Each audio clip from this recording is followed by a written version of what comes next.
Today on Locked On Rockies, the rotation isn't set. The projections favor the sophomores, and let's not mince words here. Those new jerseys, they stink. You are Locked On Rockies, your daily Colorado Rockies podcast. Part of the Locked On Podcast Network, your team every day.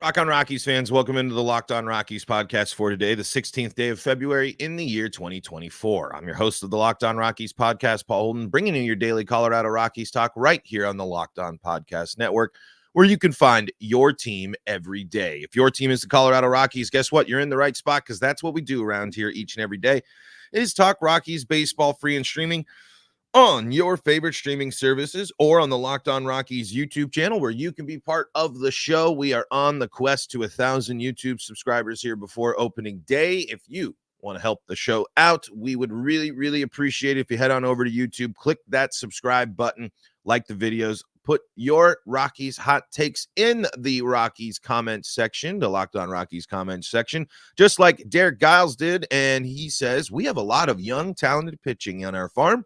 Good young power hitters also. I expect Jones to be a star this year.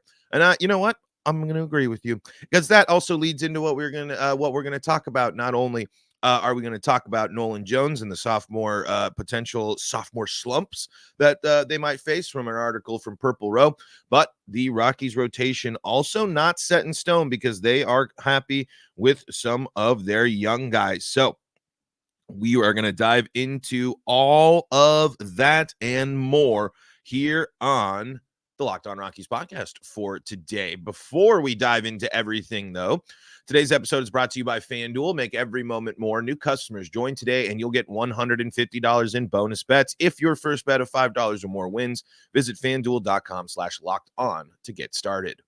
Okay, let's start with this tweet here from Patrick Lyons. Bud Black said the fourth and fifth spots in the Rockies rotation are up for grabs. Ryan Feltner, Dakota Hudson, Peter Lambert, and Noah Davis are the best bet. We'll keep an eye on some younger guys for depth purposes. The top three starters will be Freeland, Quantrill, and Gomber. So it sounds like it'll be Freeland, Quantrill, Gomber in terms of the rotation as of right now. I like this. I really do. And again, it's not a matter of, you got to make the most. I think a competition in spring for those spots with these players is really good. I think listen to that list again here. Ryan Feltner, Dakota Hudson, Peter Lambert, and Noah Davis are the best bets for the fourth and the fifth spots in the rotation. I like this because 3 out of those 4 guys, you take Dakota Hudson out of it, obviously, because this is his first year, have all had either maybe a flash of success, maybe some time, but then injury, inconsistency has crept in. So I'd really like to see this competition between Feltner, Lambert, Davis, and Hudson in spring. I think it's going to be something that benefits these pitchers in the sense of, you got to bring your stuff. You got to bring what you're capable of, and you got to maybe show something new, so show something different. It would be really nice to see from these guys, from Feltner, Hudson, Lambert, or Davis. It might not fit in their MOs, but we looked at Hudson a little bit yesterday. But what if one of these guys becomes more of the strikeout guy? What if one of these guys is able to break up the philosophy, break up the consistency of that pitch to contact style? Not only that, but I think now these guys know that it's not only it's not just one spot, but 2 spots. So they need to be not only great, but they need to be consistent. And they need to know, with not knowing or not going into the spring knowing that your position's locked up. And this, I think, is going to benefit the right fielders as well in this situation. And I think Montero fits into this category as well of, there's some prove it here. There is now a moment where you kind of need to, if you are all of these guys, even Dakota Hudson coming in, he's been in the majors for a bit. He's had some struggles. This is a moment where these guys need to prove it. They need to show what they're doing. They need to show what their approach is. They need to show what they've been doing to earn those spots. And I think that type of competition is going to be good for the Rockies. Now, I don't think the Rockies rotation is going to take a massive jump up or become somewhat, way better because they go with two, a pair of these guys versus a different pair of these guys. I think there's a lot of similarities in these guys, but I have to say, I mean, there's stuff that you've seen from from Feltner, Lambert, and Noah Davis that you raise your eyebrows at, and this is now, if you are Dakota Hudson, you're sitting there not only coming into a new spot, but you're also coming into a place that's difficult to pitch, and you're competing against a lot of players who are really trying to make their claim, make themselves known, and make them known as a member, a key member of this Rockies team, of this team that is going forward, I should say. I mean, if you're looking at it, especially there too, with some of these guys, they're looking for their big break. Noah Davis, of course, is looking for his. I believe he's the youngest out of all of these pitchers here. We saw a little bit of Noah Davis last year, of course, and there was some interesting things there. But all three of these pitchers, not only are they have dealt with injuries and such, and XYZ basically, but no, Peter Lambert and Noah Davis, basically the same age. Actually, Peter Lambert is 4 days older than Noah Davis. Wow, that is an interesting thing there. But 30 innings pitched for Noah Davis last year, 43 innings pitched for Ryan Feltner last year, 87 innings pitched for Peter Lambert here. So these guys did see time last year in the majors, but hasn't necessarily been incredible. But it also hasn't been a time where they've been able to really, play a ton, be consistent. I mean, Lambert did end up with 11 starts last year, which is really, really good when you're comparing it there. Let's see, how many we had? 6 starts for Noah Davis last year, and we had 10 starts for Ryan Feltner. Ryan Feltner is really going to be an interesting one here, because he's had 2 seasons where he's had at least 10 starts at the major league level. He had 19 starts in 2022 as well. So I'm wondering if he is the front runner. I'm wondering if he is the one that is that currently is leading the way when it comes to this rotation. But all of them in reality can benefit from taking some steps forward. Feltner last year, 2-4, 5.82 ERA and 43 innings pitched, 38 strikeouts, a whip of 1.685. Noah Davis last year in 0-4 in 30 innings pitched, 8.7 ERA, and 26 strikeouts and a whip of 1.933. And Peter Lambert last year, 3-7 over 87 innings pitched, 5.36 ERA with a whip of 1.385 and 71 strikeouts. So, if in my early vote, if I was probably going to go with this, I think it will be Lambert and Feltner who are going to end up with these last 2 spots. It'd be interesting to see how Dakota Hudson comes in and works into this. But the Rockies have seen a lot of Feltner and Lambert. They've been confident in Feltner and Lambert. And I think if they were to put them, and these guys know going into the season that is their role, then that might benefit, because I do sit there and I am intrigued a little when I look at Peter Lambert's numbers, because I do really like the fact that we're seeing 71 strikeouts over those 87 innings and the lowest whip out of the 3 Rockies players that we've seen. I know it's not necessarily a totally fair comparison. There's, Noah Davis and Ryan Feltner have a fraction of the innings pitched that Lambert did last season, but there's a reason for that. There's a reason we've seen, 3 straight seasons now of Lambert. Actually, no, we didn't see Lambert in 2022 or 2020 here for pitching for the Rockies. I believe that was an injury, right? Lambert did have that injury. Was it because didn't all 3 of these guys had to get injury or had injuries at some point there? So, the thing that I like I'm saying, I think the strikeouts are the most interesting thing for Peter Lambert. I think that's where he's going to be able to set himself apart. And some all right projections from FanGraphs here. It's nothing anything major. 4-6 here. Let's see if there's an 84 Innings pitched, giving up 14 home runs, walking 29, striking out 77, a whip of 1.357. So nothing great, but if this is back of the rotation stuff, if he can be a 1 WAR player, a 2 WAR player, that's going to be really helpful. In case you're curious about WAR, last year, amongst these three, Peter Lambert had the most at 0.5, Ryan Feltner at 0.2, and Nova Davis at negative 0.07. So up for grabs here, and I think that competition is going to be great for these guys. All of them are in a moment, in a part in their career where they're really looking to prove something, and we'll see how it shakes out. We'll see what happens here for the Rockies rotation. From the rotation to the big name sophomores, there's a great comparison piece over on Purple Row here today that just came out, where really, really great look at all the numbers of comparing the sophomore seasons here. And we're going to talk about that coming up here in segment number 2 of today's Locked On Rockies podcast. But before we do that, got to tell you about the people that help make this show possible, and that includes Backblaze. Backblaze makes backing up and accessing your data astonishingly easy.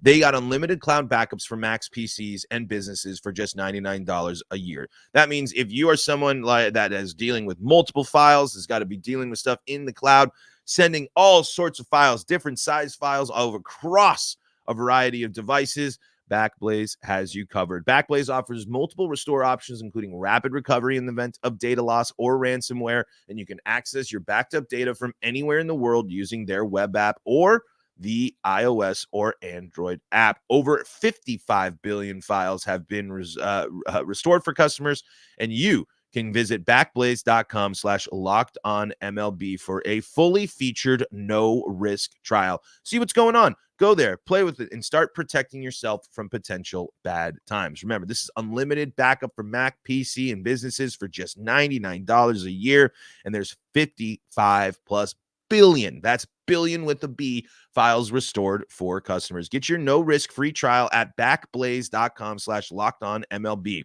That's BACKBLAZE.com/lockedonmlb. Plenty of time to upload and download some files. Don't forget to back up your stuff. Backblaze.com/lockedonmlb. Backblaze.com/lockedonmlb. This is the Locked On Rockies podcast for free and streaming on your favorite streaming services, bringing you your daily Colorado Rockies talk right here on the Locked On Podcast Network, where you can find your team every day. If your team is the Colorado Rockies, guess what? You're in the right spot, because that's what we do around here each and every day is talk Rockies baseball. And hey, if you need more sports coverage, Locked On has launched the first ever national sports 24/7 streaming channel on YouTube, and now it's available on Amazon Fire TV in the free Fire TV channels app. Locked On Sports Today is here for you 24/7, covering the top sports stories of the day with the local experts of Locked On, plus our national shows covering every league. Find Locked On Sports Today now available on the free Fire TV channels app. All right, folks, we are continuing to look at the early spring storylines for the Colorado Rockies, as we got folks in Scottsdale, not only pitchers and catchers, but we got lots of members of the team down there, and media members trying to see what's going on with the Rockies. This piece doesn't come necessarily from spring training, but will relate and will be something to watch here. And this is from Joel Milholm here on Purple Row. For Rockies, Jones, Doyle, and Tovar, the odds are against a sophomore slump. And there's a lot of really great stuff here, and there's a lot of there's a big graph here that Joel took and got and compared basically the first and second seasons of a bunch of players, including Brendan Rodgers, Ryan McMahon, Trevor Story, Nolan Arenado, Willeen Rosario, Dexter Fowler, Troy Tulowitzki, Brad Hopp, Corey Sullivan, Matt Holliday, and Todd Helton. So I just want to read from the piece here after the graph. By my holistic analysis, and this is again from Purple Row here and Joel Milholm, I think 6 of them improved in their sophomore seasons: McMahon, Arenado, Rosario, Hopp, Holliday, and Helton, and 1 stayed about the same: Fowler. 4 fell victim to the sophomore slump: Rodgers, Story, Tulo, and Sully. That gives us 2-to-1 odds that Jones, Doyle, and Tovar will play better or about the same in 2024 as they did in 2023. Another way to look at it is hopefully at least two of them will be as good or better than in their rookie seasons if history has established any kind of pattern. The methodology would be rejected by Las Vegas in any kind of credible study, but it's baseball. So trends, luck, and superstition all have a valid seat at the table. Overall, the FanGraphs Zips projections have Doyle's average going up 40 points from 2023 to 243, Tovar jumping from 253 to 263, and Jones regressing from 297 to 279. The three combined for 45 homers, with Jones leading the way with 20, Tovar adding 15, and Doyle chipping in 10. In 2024, the projections put the trio's totals at 57. Their combined runs batted in are set to increase from 183 to 228. Those runs could really help the Rockies this year. That's meaningful improvement. That can't be understated at all. If that jump happens, if that's the result that we're getting from the Rockies sophomores, you sit there and you're like, oh no, Nolan Jones going down in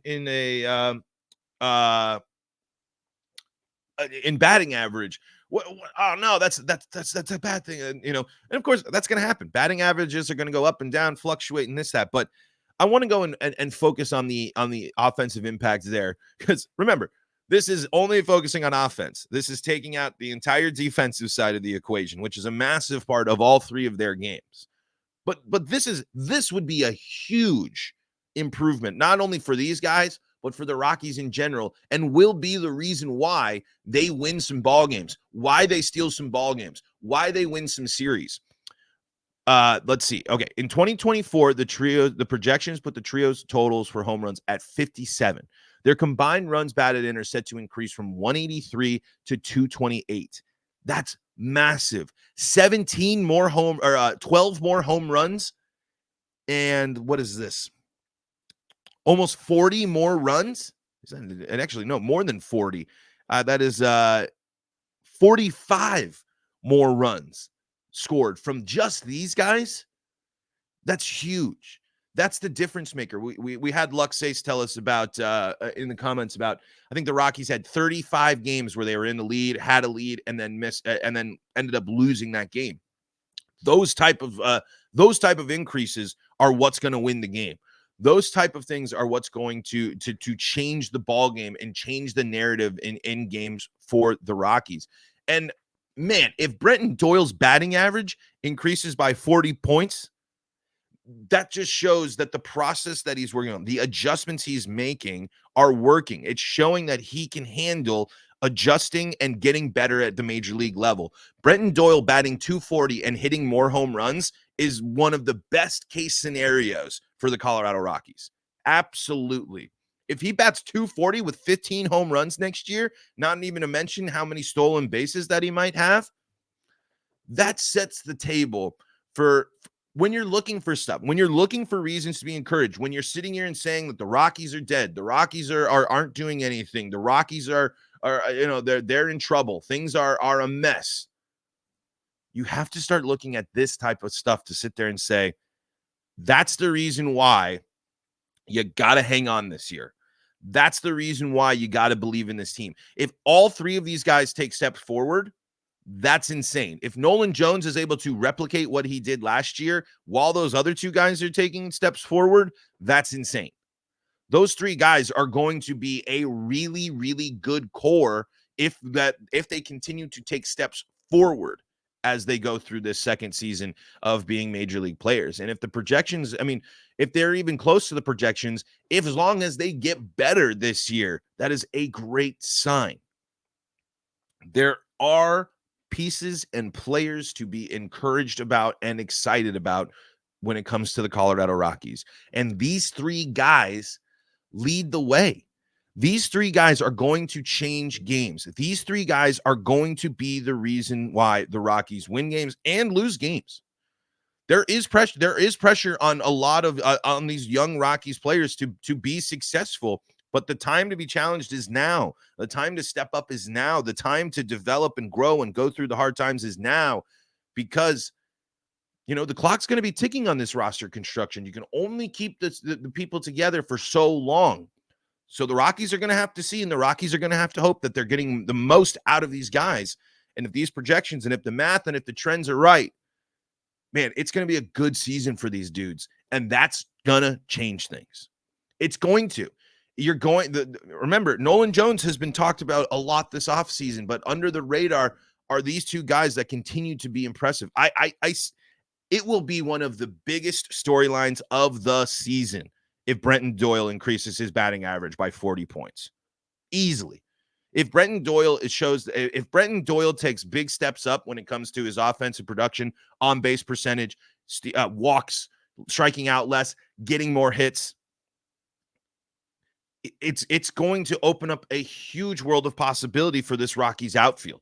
It's going to open up a lot of intrigue in this Rockies outfield. It's really going to make fans sit there again and say, there might be something brewing here. Again, it's a long ways off.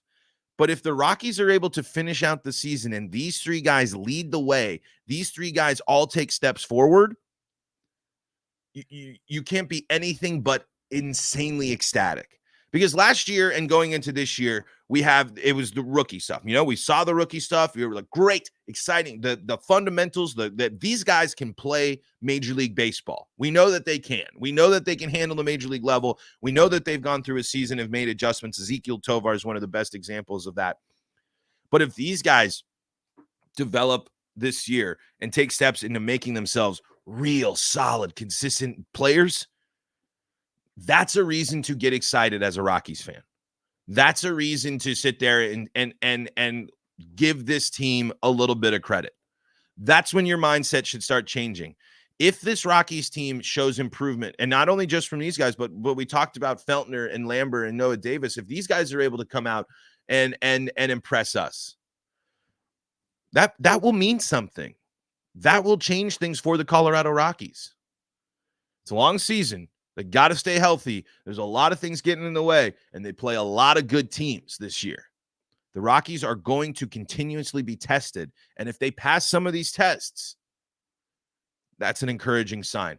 I really can't wait to watch these three dudes play. I really can't. And I mean, I spent a lot of time talking about Brenton Doyle and with Nolan Jones there, but if Ezekiel Tovar is able to close to batting, is going to flirt with batting 270, add to his home run total. I mean, come on. Here's the projections here from FanGraphs on for these guys here.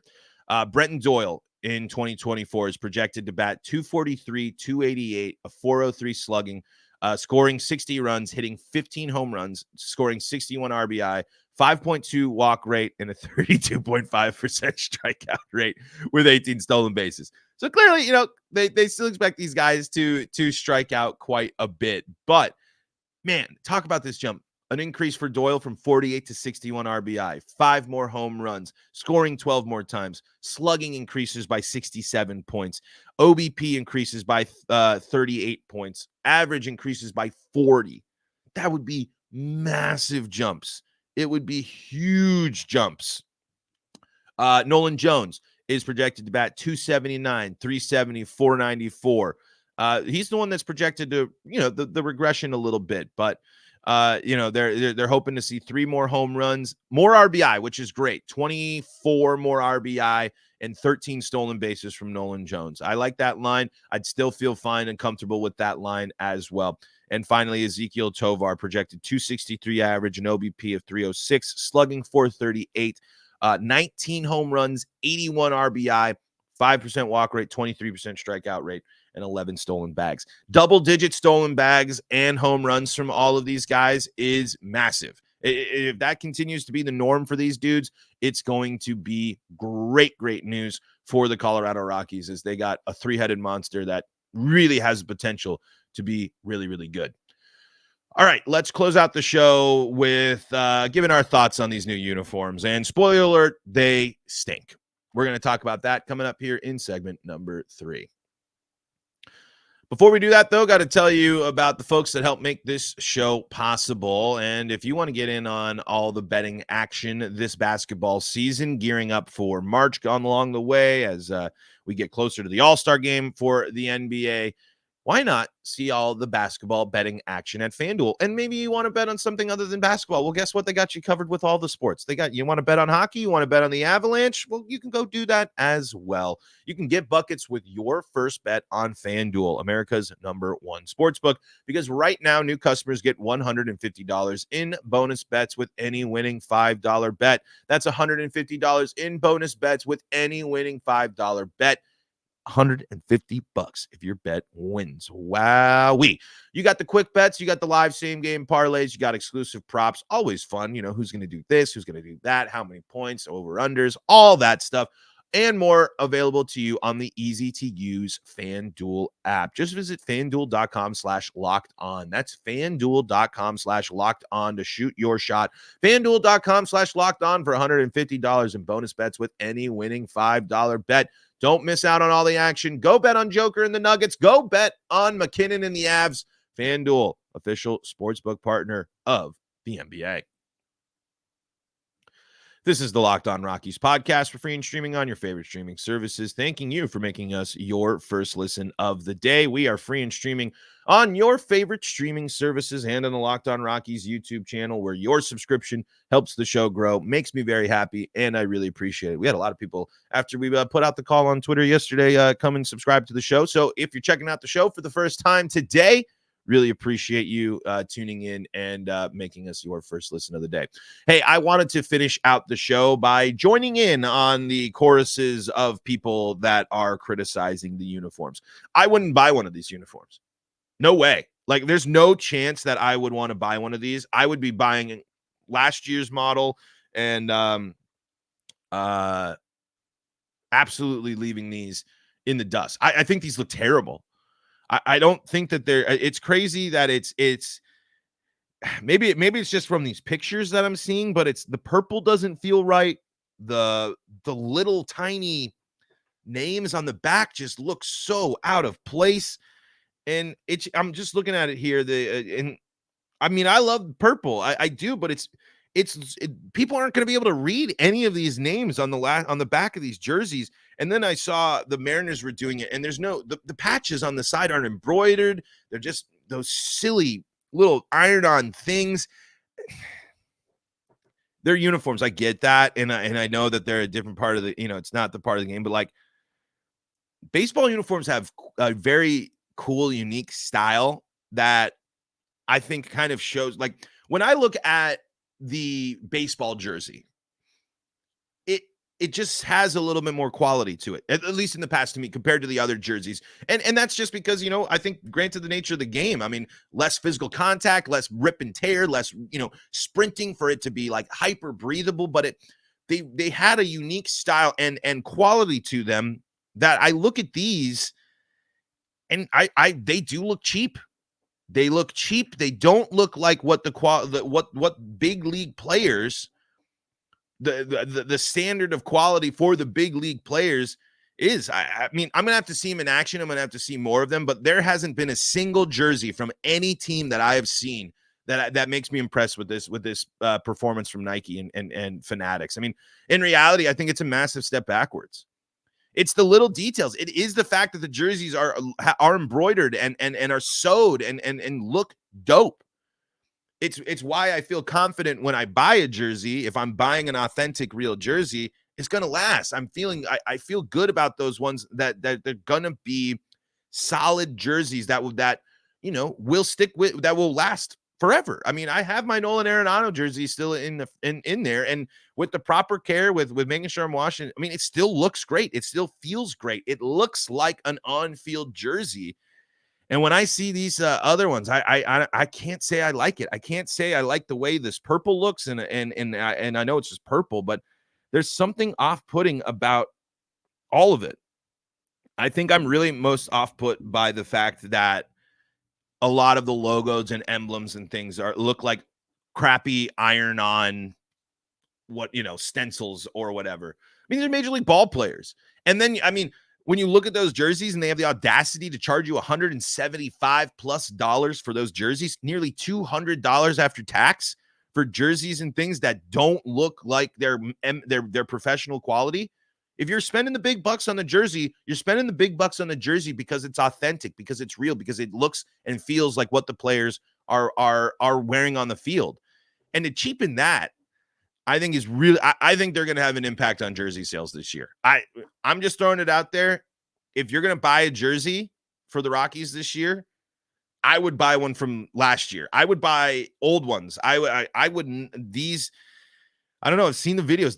These do not look good, but I haven't seen them in person. Haven't felt them. I'm just going off of pictures like everyone else. But I'm putting them in the New Jerseys stink. I really don't think that they did a good job with them. But what do you think? What are your thoughts on the early spring storylines for the Colorado Rockies? Let me know in the comment section below, because that's going to do it for today's episode of Locked On Rockies. Thank you so much for making us your first listen of the day. We are free and streaming on your favorite streaming services and on the Locked On Rockies YouTube channel, where your subscription helps the show grow. And I really, really do appreciate it when you subscribe to the Locked On Rockies YouTube channel.